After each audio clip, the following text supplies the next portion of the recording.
Après avoir visité son 13e étage, nous avons découvert cette année les grandes artères de Louis-Jean Cormier. Question de parler musique, mais aussi de littérature, je lui ai donné rendez-vous à la bibliothèque du Cégep de Chicoutimi.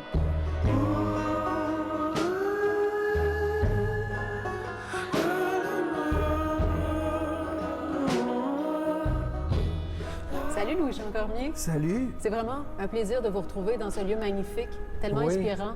Ben oui, c'est le fun. Ben oui, ça donne le goût de lire. Oui. Ben, ça a été bon quoi, livre. votre plus grand, votre premier véritable coup de cœur littéraire?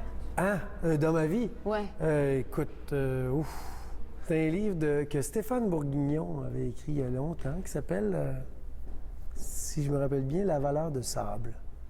Puis, je lisais déjà plein de trucs. Je lisais, par exemple, Tolkien, Le Seigneur des Anneaux, tout ça.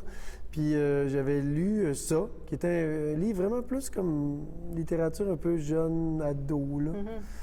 Puis j'avais vraiment trippé. À partir de ce moment-là, je me suis mis à lire. Ceci dit, j'étais un lecteur qui n'est pas si assidu. Il y a des moments de ma vie où je lis énormément, puis il y a des moments de ma vie où je lis pas en tout. T'as perdu ton porte-bonheur en roulant à travers les pièges. Et l'écriture, ça se déroule dans quel contexte? Il n'y a pas de bon ou mauvais contexte, mais moi, c'est sûr que... Par exemple, pour les grandes artères. Pour les grandes artères, c'est la même chose que... Non, c'est pas vrai.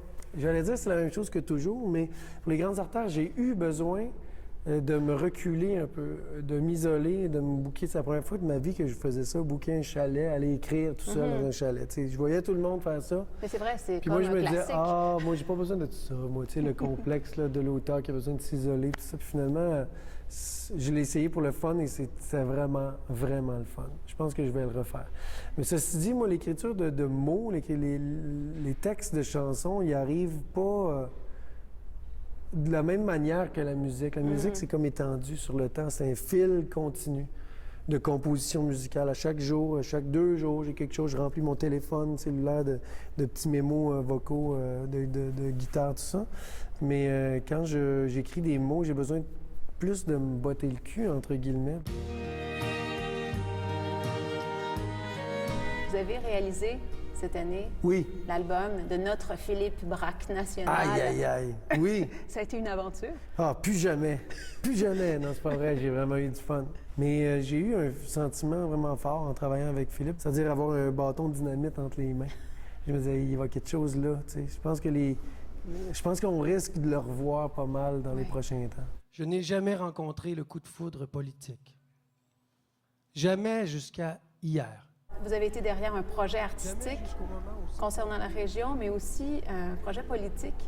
Pourquoi avoir décidé d'appuyer Alexandre Cloutier dans sa course à la chefferie du PQ? Bien, c'est parce que c'est rare que je fais une sortie comme ça. Puis moi, je suis un engagé politique personnel qui a des convictions très fortes puis qui écoute son cœur quand c'est le temps de voter. Alexandre Cloutier!